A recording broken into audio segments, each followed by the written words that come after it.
আমার স্বামী না খাইতে পারতেছে, না কিছু করতে পারতেছে। আমার স্বামী মসজিদে নামাজ পড়তে যায়, ওখানে একটু খাবার পায়, সেই খাবার চাইয়াই না পরে হ্যাঁ খায়।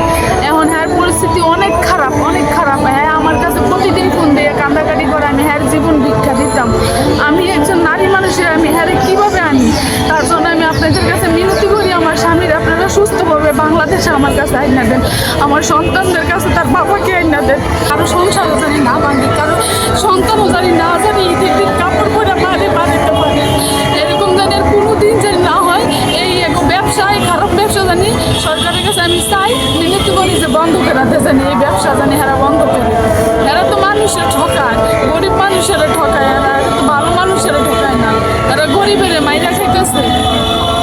আমার মতন একজন গরিব মানুষ, আমি এতগুলো টাকা পয়সা আমি বলছি যে আমি এগুলো সব ঋণ করে দিছি, আমি কিস্তি উড়াই দিছি। প্রতি মাসে আমি গার্মেন্টস করে চাকরি করে আমি প্রতি মাসে 22,000 টাকা কিস্তি চালান লাগে।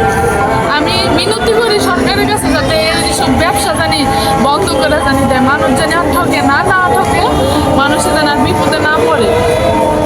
আমি এতটুকুই চাই সরকারের কাছে, আর কিছুই চাই না।